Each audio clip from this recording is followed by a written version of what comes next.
Hey there, guys. This is Darwin, and today we have a special episode. I just did a review, but anyway, this is my 2013, I guess, wrap up. It's 2014 now, but it's only a weekend. So I thought I'd start off with the history of how I got into craft beer, go quickly into that, and then get to my top 10 favorite beers of 2013. And so if you want to skip ahead, you can do that.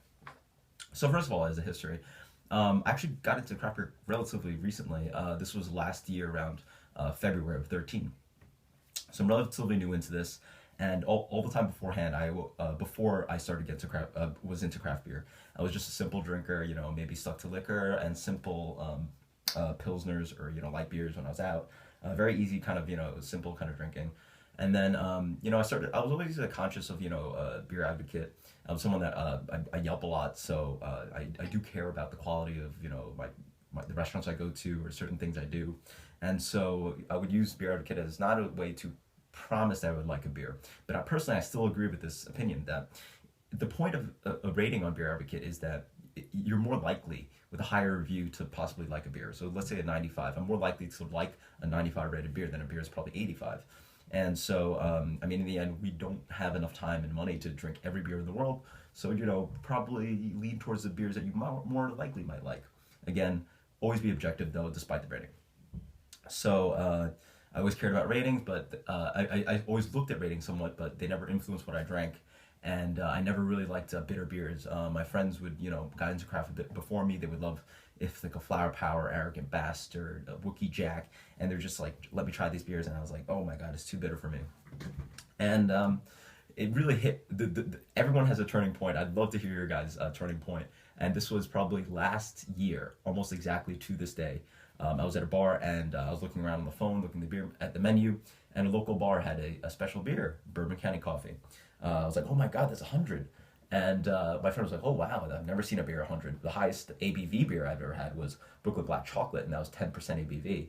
And so I see 100 on Beer Advocate, a 15, or I think 14 something percent beer, and I'm like, whoa, what the hell is this? We have to try this. Tried it, blew me away.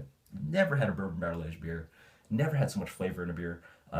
Obviously the booze was still there as a beer novice, but I was like blown away. I was like, all right, screw it. I'm getting into craft beer. It's been a rocky journey. Not rocky, actually, a very enjoyable journey, sorry.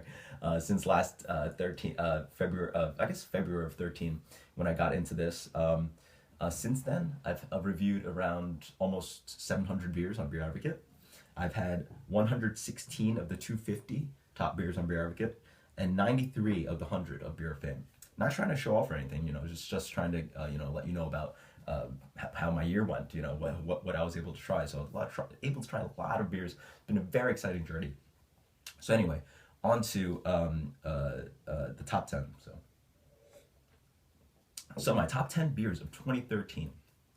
Again, these are beers that I've never had before because I just got into craft. So this is going to be quite an interesting list because it's sort of that expected list. A lot of the beers you might see on Beer Advocate's top 50 or something, because I haven't knocked them off from previous years like other reviewers might have done. And so I'm excited for 2014 to see how this list will be different because I probably won't include these beers. So this is 2013's top beers. Number 1, Heady Topper. This beer just does not disappoint. Heady Topper is just a massive double IPA. It's so drinkable. The mouthfeel on that is really, in my opinion, one of the highlights of that beer. Super clean, super hoppy. It just hits on all cylinders, and the hype, it just lives. It lives up to its hype. I cannot say anything more than how good Heady Topper is. Number 2, Bourbon County Coffee. So the beer that got me into this a year ago still lives up to its name.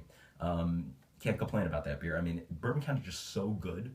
And to have coffee to add that complexity to that beer is just, unmatchable. It is just, too good. I cannot complain about that beer.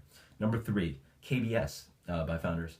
I think that, I thought I liked that beer a bit more than Bourbon County Coffee early on when the last batch came out, but I think I've changed my mind.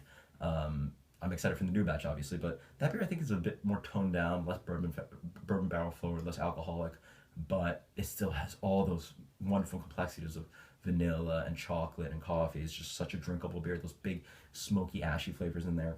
Great beer. That's number 3. Number 4.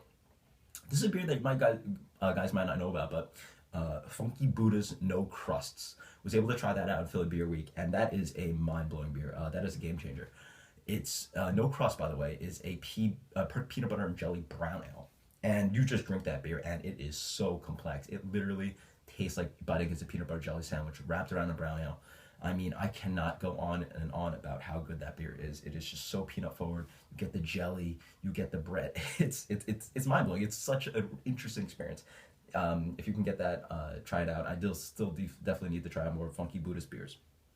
Number 5, that is Hill Farmstead Susan.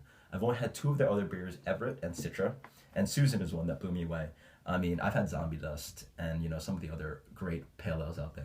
They're like Peak Skills Maze Balls, Trillium's Fort Point Pale Ale, and again Zombie Dust. I think those are 3 of the highest. I mean, Suda Sue by Top of the Goliath is another one if I've ever had that. Susan just blows me away.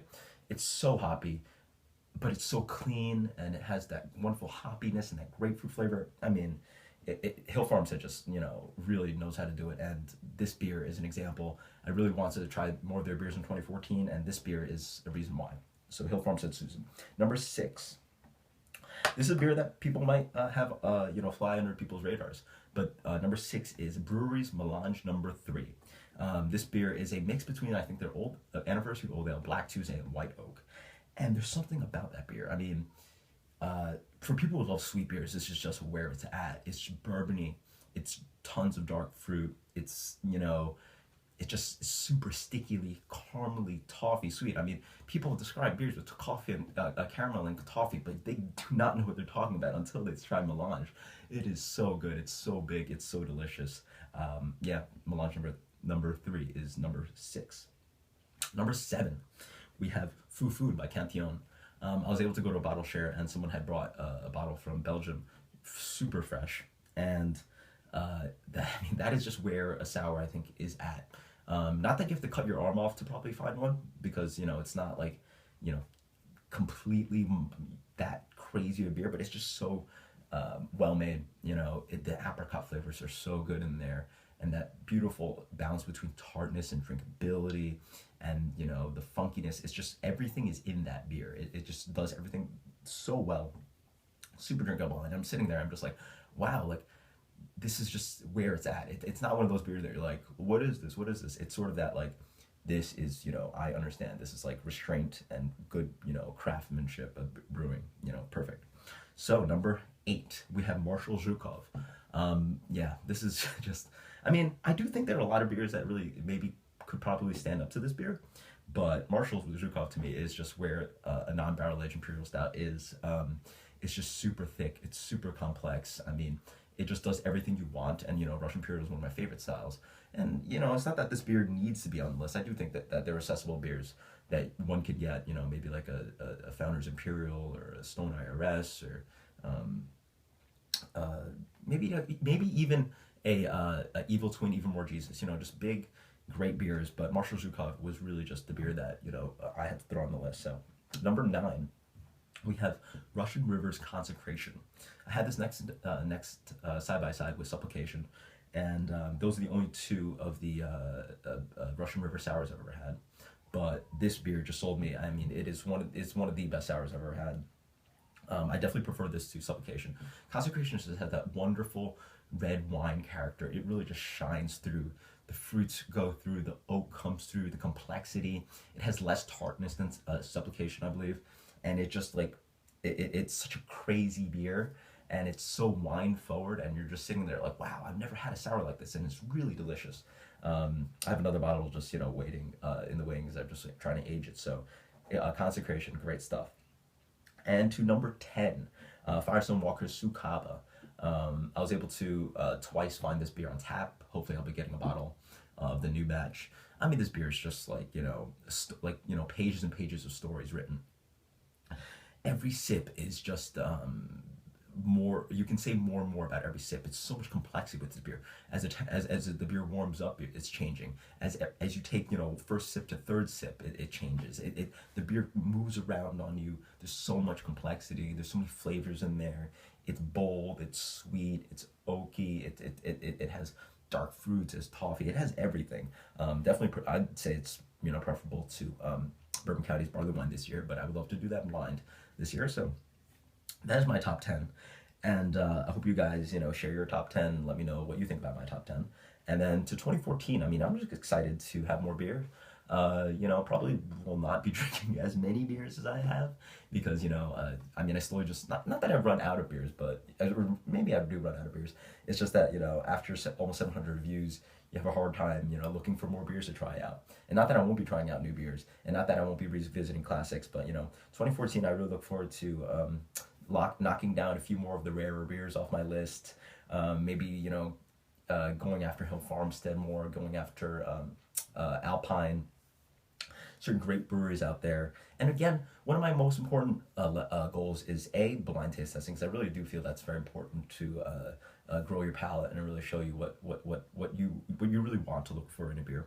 Another one of my goals is food pairings. Really love the idea of food pairing with beer, and you know, Dr. Bill Sisek on I think New Brew Thursday is a really great example of someone who knows what he's talking about. So really definitely check that out. But I'll be trying to do some more of that. And number 3, just visit the classics. I mean, after a whole year of you know, trying out so many beers, I really do believe that going back to the classics is really where, you know, what one should do. Some of the beers out there are expensive and hyped and hard to get, and you have to trade for them. It's so much work. Whereas in the end, you can go to your local store and really find classics that are just mind-blowing beers that, you know, you might not even have recognized when you first had them. So, you know, definitely go back to your store and like go back and get some of those classics, and because they're easily accessible, they're affordable, and you know, throw those into your rotation instead of really cutting your arm off trying to find a beer. So, I mean, sorry about the long rant. You know, I hope I gave you a good comprehensive look at, you know, my history, what I've done, the top 10 list, and what I look forward to. And so to a 2014 of great drinking. Cheers, guys. Rate, comment, and subscribe, and let me know what you guys think. Cheers.